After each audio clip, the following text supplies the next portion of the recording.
แม่อ้อยว่าจะได้แม่อ้อยชายเมืองสิงห์เจ้าชายเมืองสิงห์ข้อกอไก่นอเจ้าอัลละลูกนี่ได้อย่างไรเจ้าเดี๋ยวถูกลูกนี่ได้อย่างเดี๋ยวถูกเดี๋ยวจะเป็นปัจจัยจะเอาไปทำบุญวัดฝ่ายหินวันที่อาตมาจะทำบุญวัดฝ่ายหินเฮ้อเนอเน้นล็อกเพิ่นจะเติมเงินเฮ้อแล้วการหลวงปู่นี่อันมหาลัยอันนั้นเป็นจะมาออกมา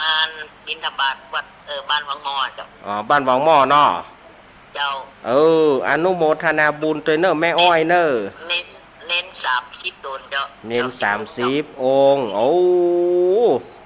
ได้บุญหมู่ใหญ่ท่านมหาดร.บวรวิทย์มาเจ้า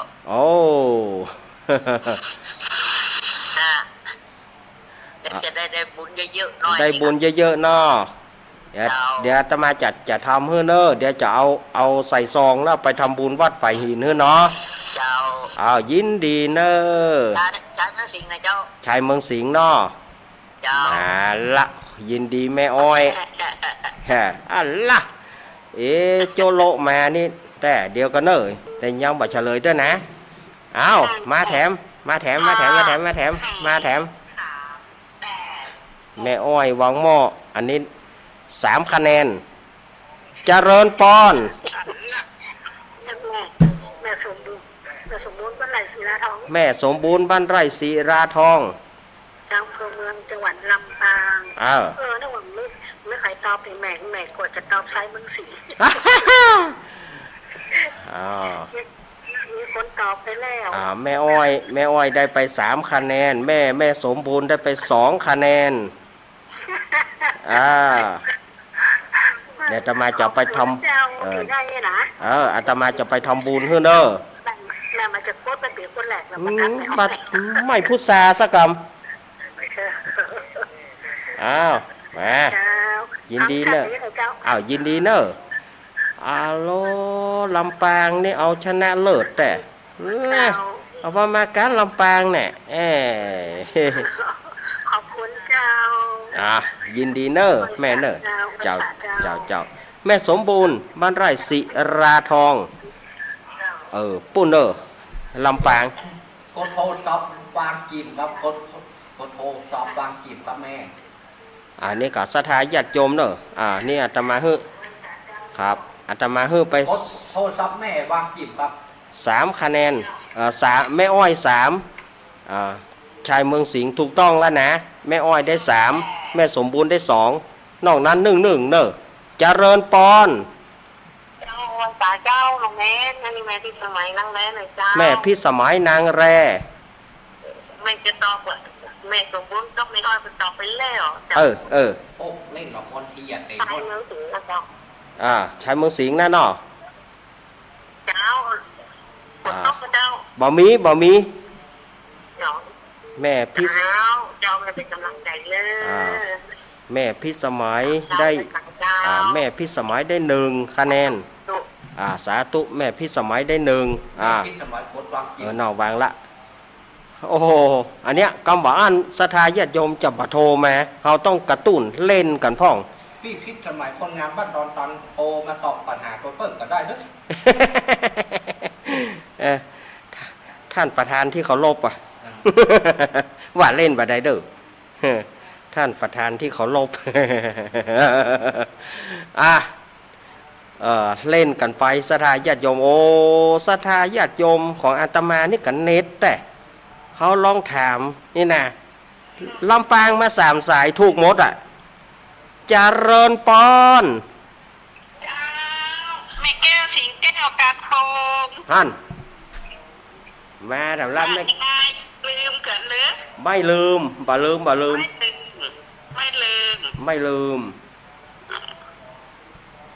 าละแม่แก้วกำมวนแต่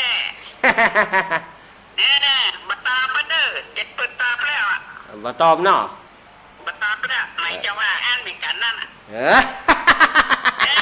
บัตาเปิดไม่พูดซาหั่นละไม่พูดซาไม่ทานไม่ตอบphảiมั้งไม่ทันไม่ตอบเอาละอีแม่เอ๋ย นี่นะรอบได้กันม่วนก่อนได้ก่อนนี่นะ ยุ่งแต่มันถึงยุ่งไอ้ก้อนนี่นะแต่ มันยุ่งแก่ไอ้ก่อนนี่เอาเมีย2-3เมียกับมันมีความสุขเนาะ ฟองจื้อซอยมันท่อนกะครับไอ้ก้อนโวยอ่ะ เอ้ยอีแม่เฮ้ยมันเป็นกรรมเป็นเวรจะไปเป็นตู้เจ้าแล้วนี่ น่ะ ฟองจื้อซอยมันเลยไอ้ก้อนโว มันแย่ให้แม่คืนด้วยบ่ จะไปเป็นตู้เจ้าเลยแม่เฮ้ย แม่นป่ะ นะ แม่น น่ะนั่นแย่ จื้อ ให้ ซอ แม่ ยโว คืนด้วยบ่ อ่ะ ครับ แต่อีนั่นเด้อแม่เป็นกำลังใจเด้อ ขอบคุณนะแม่เนอะ กำลังใจให้นะ ขอบคุณแม่แก้วสีอุ้ย ไม่ใช่เอาปีที่ยุ่งมันจะปีโทรศัพท์เพื่อกิน อัลละ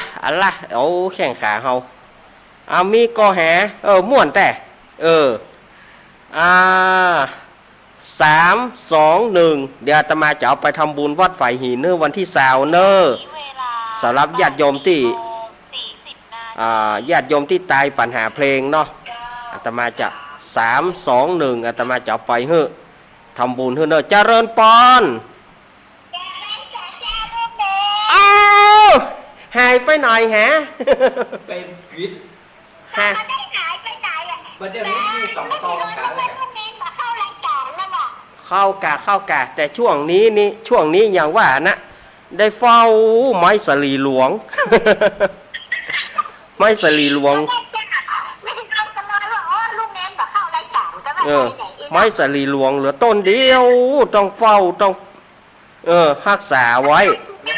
ต้องมาลืมก็แตงหาอยู่เจ้า ต้องหาคนมี แม่สีทอนอยู่ไหนตอนนี้อยู่อันแม่คองก็ว่าอยู่อันชัยประการ อยู่เจ้า ใช่ ประการอยู่ อ๋อใช่ ยังไม่ได้โยกย้ายเตี้ยรอดูก่อน รอดูเนาะ เจ้ามันต้องลงกันเตี้ยเจ้า อ้าวถ้าจะได้มีโอกาสก็ได้ปะกันแถมนอ ได้สากับเจ้า โอ้ยเลี้ยวใจแต่ละเสียงนี้นะ ชัดเจนดีนะเจ้า อ้าว ดีขนาดอุดม ครับยินดีแม่สีทอนเนอะ เจ้าไม่สาเจ้าลูกเน้น ฝัง ซีทอนกดวาง ฝังมาหนึ่งละพอคะแนนลำปางเอาไปกินเรียบ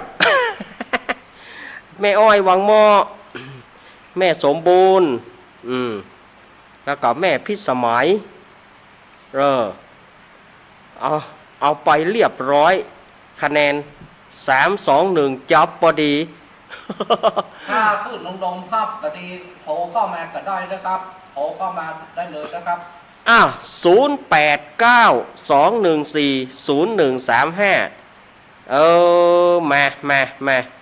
แม่จันโสมมาอันนี้ โทรมาตอบปัญหาต้นก็ได้กัน ใหญ่ เจ้าของสถานีลูกโป่งเรียวอ่ะ มีไหนฮะตั้งฝังชายประการแม่อาย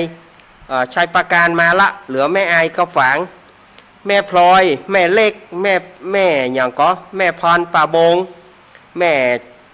จันสีแม่สมศรีนันทารามแม่สมศรีลุ่มวัดฝ่ายหินแม่บูนมาเนอะกแม่ตับโชค แม่พรป่าเศร้าแม่พอยายพรร้องงัวแดงไอ้พงป่าซางไอ้เอกพะเยาโนมาเนอะเจริญปอน ไม่สาเจ้าลูกเน้น จากตังใดแม่ ลำปางเจ้าไม่สมคิดบ้านไทยทองเจ้า บ้านทรายทอง เจ้า นี่คือสถาน เปิดเมื่อกี้เนาะ ตอบบัตรทานเปิ้นแหมล่ะ ตอบว่าแมนซิตี้ไลออนเมืองไทยเจ้า แมนซิตี้ไลออนเอาตอบได้อยู่จะฮื้อคะแนนอยู่ได้แหม1คะแนนเนอะ เจ้า แมนซิตี้ไลออน ลูกอ้ายนี่จะยุ่งกับหนอกไอ้ก้อนนี่หนอก จะไปยุงอีกอะพี่อ้ายอีกอะ ขนาดหนอกรู้กับโคตรน่ะ ใบใหญ่เนี่ย อันหยุดแต่เรื่องจะให้ พี่ไอ้ เฮ้ย พ่อหน้าตาตัวเก่าตัวเดิม โอ้ ถึงจะเป็นอย่างนี้ ขอตะวันแม่เจ้า ขอบคุณนะแม่เนอะ กำลังใจโรงเรียนนะเจ้า ครับ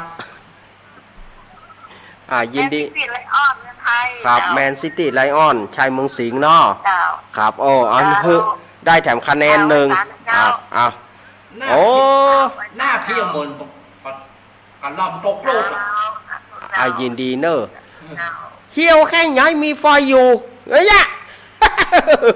วางเพื่อจีบคำแม่ เล่นกันว่าไดเนอะสถานยยงจะไปถือไปตือกันเนอะเล่นกันไปเจริญปอน แม่กระจานลูกเงินเจ้าแม่บัวเย็นจันทร์เทิบสีหมดเก้า โอ้แม่บัวเย็นสีหมวดเกล้าว่าจะได้แม่ หน้าพี่เหมือนกันลำตกโลด ตอบประกันผลแล้วผลตอบไปหมดแล้ว ถ้าตอบก่อนยังได้แถมคะแนนหนึ่งจะฮื้อ1 คะแนนอยู่สิงนี่ก็ฟังตั้งแต่สมัยเป็นสาวนั่นนะซ้ายทั้งสิงนี่นะ สายเมืองสิงห์นั่นเนาะโอ้วันนี้ลำปางกินเรียบหมดลำปางชนะเลิศ โอ้โหลำปางชนะเลิศเนอะวันนี้นะไอ้ยา วันลูกเน้นจะมีงานได้ก็ วันที่1 เมษายน อ๋อถ้ามีหมูจะไปเนอะ มากะเชิญจวนมา เจ้า มากันหลายๆอ้าวยินดีแม่เนอะ เจ้า แม่ยินดีแม่บัวเย็นแม่บัวเย็นสีหมวดเกล้ายินดีนะแม่เนอะอนุโมทนา กดว่าอีแม่กด เล่นกันไปเนอะสถาญาติโยมจะไปถืออาตมาเนอะ ได้เข้าเจ้า อาตมามันชอบเล่นอย่างเงี้ยถ้ามันบ่เล่นมันก็บ่ม่วนโอ้ลำปางเอาชนะเลิศเลยเจริญปอน กลับไปจ้าลูกเน้น แม่ศรีกุล เจ้า ตาลทุละบ้านหนองรองตำบลบ้านเป้าอำเภอเมียง เจ้า ลำปาง เล่นกันนะ ฟังอยู่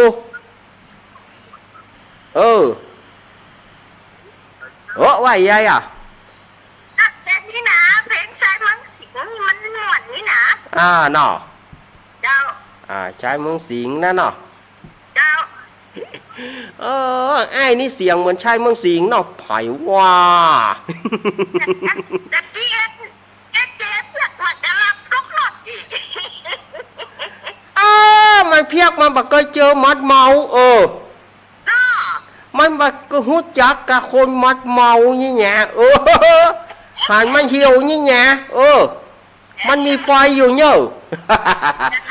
ปอยุ่งละเขาว่านะ อ๋ออันนี้นะกำลังใจลูกเน้นนะ ขอบคุณแม่สีกุล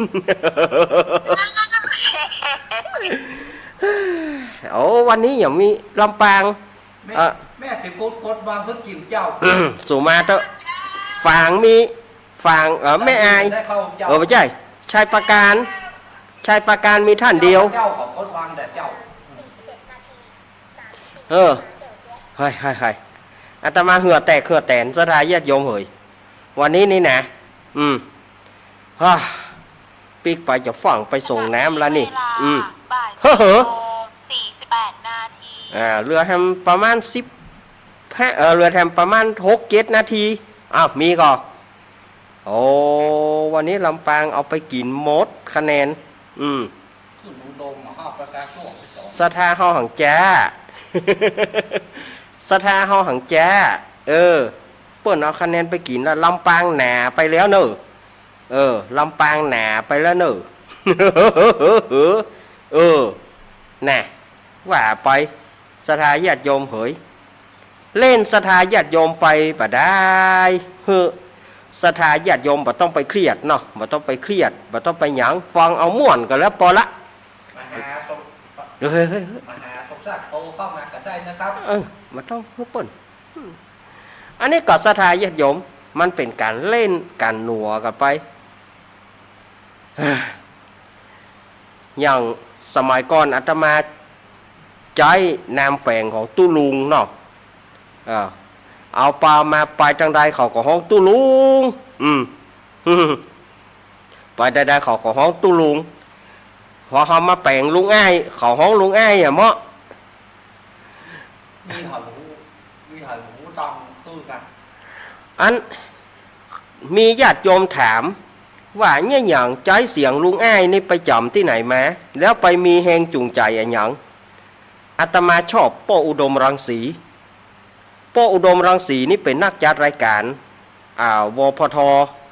มกอย่างนี้นะป้ออุดมรังสีนี่เปิ้นจะเปิ้นขายสินค้าแล้วเปิ้นมีเป็นเสียงลุงอ้ายอาตมาก็ว่ามันทำได้ง่ายเนาะก็ลองแปลงเสียงลุงอ้ายภาค2ขึ้นมาก็ศรัทธาญาติโยมก็ติดเห็นวะ ถ้าป้ออุดมรังสีฟังอยู่สุมาป้ออุดมเนอะนี่เอาของป้ออุดมไปหากินเนาะอันนั้นกับลุงอ้ายเหมือนกันลุงอ้ายหน้าเป็ดน้อยนะ ลุงอ้ายหน้าเป็ดน้อย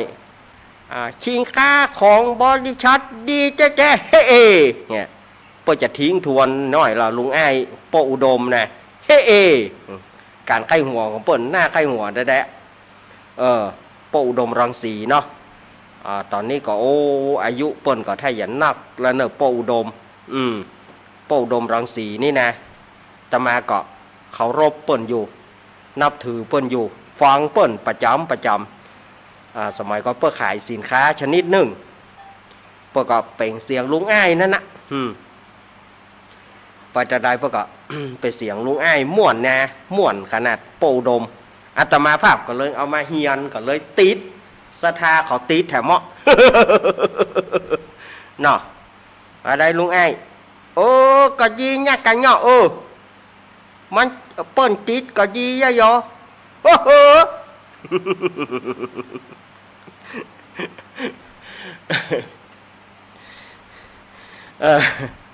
เป็นกำเล่นกำหนัวกันเนาะสมัยก่อนเมื่ออาตมาเล่นตุลุงศรัทธาญาติโยมมาหากับตุลุงเขาหาไหนกับตุลุง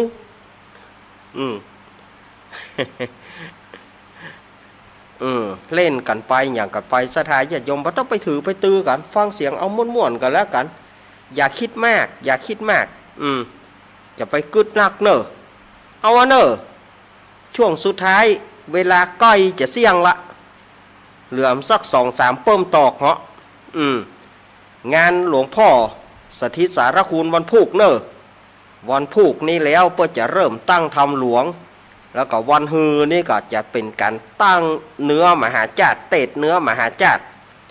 ตั้งแต่ตัสปรหิมปานตานขรวันนประเวทตุจกจุลปนมหาปนกุมารบาลมาทีสักกบันมหาราชสกตินกรเนี่ยนี่ก็ปัตตาเปิ่นจะนิมนต์ตนเสียงดีๆเสียงม่วนๆเสียงหวานมาเตศถ้าก่อนมาทีก็เสียงน้อยก่อนชูชกก่อนจู้จกก็เสียงย่อยอาตมาก็มีหางเลขตัวเปิ่นน้อย อาตมาภาพก็มีหางเลขตัวเปิ่นน้อยแล้วก็เนาะมหาราชนี่จะเป็นท่านอาจารย์สมชายหรือว่าจะเป็นท่านอาจารย์สมหมายบ่ฮู้เนอะระหว่างสองสมนี่นะ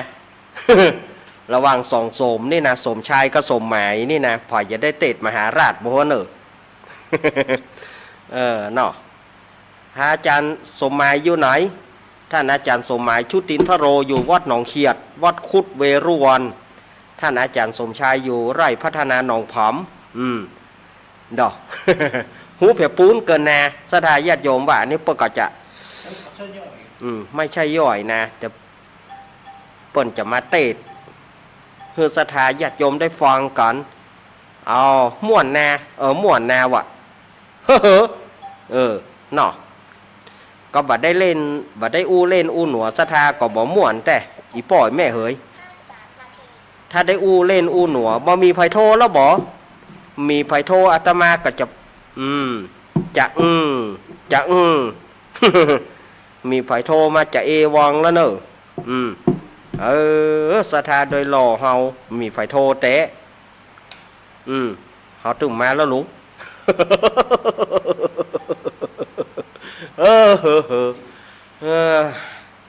น ว่าเล่นกันเอาม่วนเอางานบ่ได้ศรัทธาญาติโยมจะไปถือไปตือกันเนอะ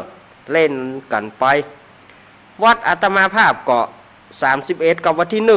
31มีนาคม1เมษายนเนอะตรงกับเดือน6เหนือแฮม7ค่ำแล้วก็8ค่ำเนอะปีนี้นะวัดอาตมาภาพ7ค่ำเป็นวันห้างน้อย8ค่ำเป็นวันห้างหลวงพ่องก็ถามเรื่องปอยหลวงเอาเรื่องปอยหลวงนี่ยังบ่พร้อมเต้อเนอะเรื่องปอยหลวงนี่ยังบ่พร้อมเตื้อหลุดไปเหียอีแม่เอ๋ยอีแม่เอ๋ยวะปอยหลวงนี่ก็คงจะเป็นปีต่อไปก่อนเนาะเพื่อเศรษฐกิจมันดีหน่อยยังบอกว่ากะเตื้ออาจจะเป็นปีหน้ากะจะเป็นปีใดกะก็ย่อมว่าเตื้อถ้าปอยหลวงก็จะลวดจัดพร้อมประเพณีนั่นนะถ้าปอยหลวงก็บอกเอา2 คึก 2เหล่าละถ้าปอยหลวงก็อย่าลวดเดียวนั่นนะเพราะมันเจ็บกรรมเดียวเลยศรัทธาญาติโยมก็อิดกรรมเดียวไปเลยถ้าเอาไป2 คึก 2 ครั้งมันอย่ามาค่อยมีคนมันบอกให้มีคนเอา2 ลึบมันเอาลึบเดียวนั่นนะลวดประเพณีก็ลวดปอยหลวงแต่ปีได้ย่อมฮุดด้วยนะแต่ปอยหลวงนี่อาจจะเป็นปีหน้ากะ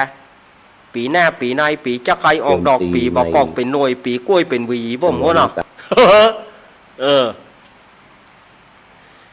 ปีได้หมัวถ้าฟังกันแล้วกันแต่ว่าประเพณีนี่แน่นอนละก็จะได้ออกใบนิมนต์อยู่นะเนาะอย่าได้ออกใบนิมนต์อยู่แต่ว่ายังบ่ถึงเวลาเตื้อยังบ่ได้ออกใบนิมนต์เตื้อเจริญปอนโอ้อีแม่อยู่ที่ไหนฮออยู่อันใจเจ้าเดียวอย่างมาเข้ารายการแล้วจะได้น้ำมนต์กับบันไดเรื่องน้ำมนต์กะเดี๋ยวรอสักพักสักวางสักคราวก่อนเนาะแม่เนาะเพื่อสบายอกสบายใจก่อนเนาะแม่เนาะตุ๊กใจอย่างว่ากะโยมแม่ก็บ่สบายนะรายการเป็นรายการรายการมันเป็นรายการของเปิ้นไปก่อนเพื่อเป็นรายการของเปิ้นเนาะแม่เนาะแม่ชื่อเนี่ยแม่หยังก็อุ้ยหยังแม่บัวผาแม่บัวผาอันนี้สันทรายกะสันกำแพงจ้ะสันกำแพงอันใดสันเหมือนกันมันวิดไปหน่อยแม่บัวผารอฟังการใดก็ได้ให้แม่ช่วงลูกเนนมาจัดช่วงเมื่อวานเนี่ยเนาะแม่เนาะช่วงเมื่อคืนบ่ได้จัดเนาะก็เดียวฮะ3 โมงเนี่ยกะก่อนที่แม่ฟังอยู่เนี่ยกะเนาะเป็นวันกะวันอังคารวันการเหมือนเดิมเดี๋ยวลูกจะหาโอกาสเล่นเมื่อวานแน่เนาะหาโอกาสเอาน้ำมนต์ให้ญาติโยมเมื่อวานแน่เนาะเดี๋ยวรอสักวางกันเนาะยินดีเนอะยินดีเนอะเจริญปอนเวลาอาตมาหมดกดวางเพื่อกินเจ้ามาเวลดแปลว่าหมดเวลาอีแม่เหยเมื่อเวลาหมดลาอาตมาก็จะไปกันเนาะไปกันเนาะเวลามีแล้วหรอเหือแตกเหือแตนนะศรัทธาญาติโยมเหยน่ะเอาละเนอะสุดท้ายสุดเนี่ยอาตมาขออ้างอิงเอาคุณพระศรีรัตนตรัยสิ่งศักดิ์สิทธิ์ตัวฟ้าสากลโลกจงอภิบาลรักษาศรัทธาญาติโยมอันเป็นที่ฮักเคารพนับถือของอาตมาทุกท่านอยู่ดีมีสุขเคาะเกณฑ์เวรภัยอันใดอย่าได้มาใกล้ขอญาติโยมได้อยู่ดีมีสุขอายุมั่นยืนยาวเหมือนกันจุผู้จุคนนั้นจงจักมีอภิวาตานาสีริสานิจังวุธาปัจจายโนจัตตารโรธรรมวัฏันติอายุวโนสุขังปะลัง